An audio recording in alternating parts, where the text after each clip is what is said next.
चौथी सवाल एक भाई ने किया है कि इमाम होने के लिए निकाह करना ज़रूरी है या नहीं। अगर उस इमाम की उम्र 45 साल हो गया लेकिन अभी तक वो निकाह नहीं किया तो उसके पीछे नमाज पढ़ना जायज़ होगा या नहीं। भाई देखिए, ये सवाल एक अहम सवाल है जो हमारे यहाँ ये सवाल बहुत पैदा होता है। हमारे यहाँ बाज़ लोग ऐसा है कि वो इमाम के पीछे रह जाती है, इमाम की कहाँ गलती है वो गलती ढूंढते रहते हैं। तो ये सवाल जानने से पहले हमको जानना है कि नमाज़ पढ़ने के लिए, नमाज सही होने के लिए कितनी शराइत है। तो हम सब जानते हैं, आप लोग जानते हैं कि नमाज के लिए 6 और 7 कुल मिलाकर 13 शराइत है। ये 13 शराइत ठीक ठाक मिल जाए तो उसका नमाज बिल्कुल हो जाता है। तो उस इमाम की बात रह गई कि उस इमाम के अंदर अगर जना की, यानी निकाह का माना है जमा करना, और जो निकाह के बाद किया जाते हैं उसको जमा कहते हैं, और निकाह के पहले जो किया जाते हैं वो जना है।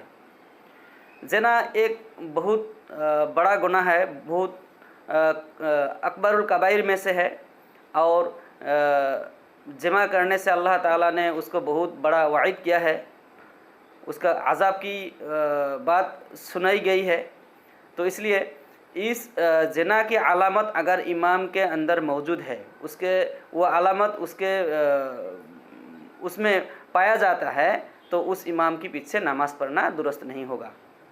लेकिन अगर ये अलामत जना उसमें नहीं है और वो जना से बहुत दूर रहते हैं तो उसके पीछे नमाज बिल्कुल हो जाएगा।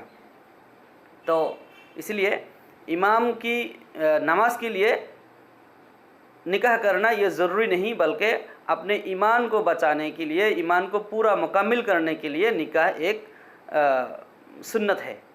अगर कोई शख्स उसके बदनी पावर है, यानी सेक्सुअल पावर है, उसके माल है, तो उसके लिए निकाह करना सुन्नत है, या तो फ़र्ज़ भी होता है कि जब वो जना की तरफ माइल हो जाए तो जना से बचने के लिए उसको निकाह करना ज़रूरी है। लेकिन जिसके पास माल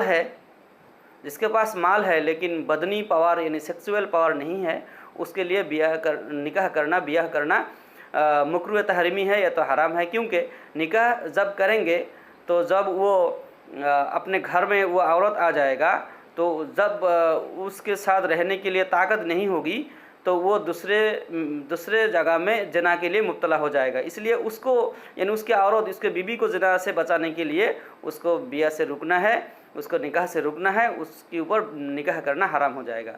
लेकिन किसी शख्स का सेक्सुअल पावर है लेकिन माल नहीं है तो उसके लिए यह है, रसूल अकरम सल्लल्लाहु अलैहि वसल्लम ने एक सहाबा को ये मशवरा दिया है कि तुम रोज़ा रखो ताकि तुम्हारा सेक्सुअल पावर कम हो जाएगा।